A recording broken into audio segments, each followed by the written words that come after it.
le procès, il est terrible pour les victimes. Parce que c'est un mineur, donc c'est à huis clos. Et c'est une obligation, même quand il y a eu quelque chose de grave. Je peux comprendre un huis clos pour un mineur, pour un vol dans un magasin, ou même peut-être quelque chose de plus méchant.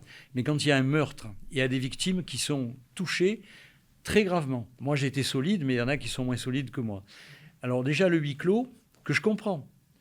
Mais ça serait intéressant pour les meurtres ou les viols très graves ou les barbaries très graves d'éventuellement le moduler. Le huis clos, il protège, Il ne protège protège le mineur, finalement que le mineur. Que le mineur, Voilà. l'accusé et souvent Il donc y a, le délinquant. c'est devenu un dogme, la protection du mineur. Je suis d'accord. Mais pas aux dépens des victimes. Ça serait intéressant de protéger un mineur en disant on va le sortir de là et on en fera un citoyen correct dans quelque temps. Là, on fait une protection aux dépens des victimes. C'est-à-dire la victime, elle est rayée, elle est annulée, elle n'a pas droit à la parole. Voire même, je dis en rigolant qu'elle empêche de juger en rond, quoi. Voilà. Et ça, c'était une des premières choses qui m'a choqué. Après, heureusement, moi, j'ai été très connu dans mon coin.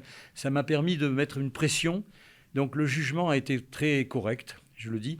Le meurtrier de mon fils a pris 20 ans, divisé par 2, 10 ans, parce qu'on divise les peines par 2, ce qui est aussi pour des victimes n'est pas facile, mais moi, je le comprends. Bon.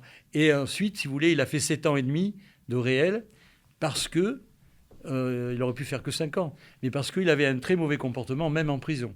Là aussi, il faut se poser des questions sur la manière dont on fait une coercition chez les mineurs. Il faut qu'elle soit rentable pour la société. Et donc, il est sorti tôt, au bout de 7 ans et demi, donc 15 ans et demi, 7 ans et demi. On va être, à 22 ans, il sort. Voilà, 22 ans et demi, 23 ans. Dans quel état il sort ? Et là, moi, un jour, je me promène avec ma femme en plein centre de Marseille, et j'ai un jeune homme beaucoup plus grand et mince que ma mémoire de lui à 15 ans, qui m'aborde très gentiment, très correctement, en me disant « Est-ce que je peux vous parler ? Est-ce que vous me reconnaissez ?» J'allais lui dire non, puis d'un coup, j'ai regardé ses yeux. Moi, je regarde beaucoup les yeux. Oui. C'est un défaut de boxeur.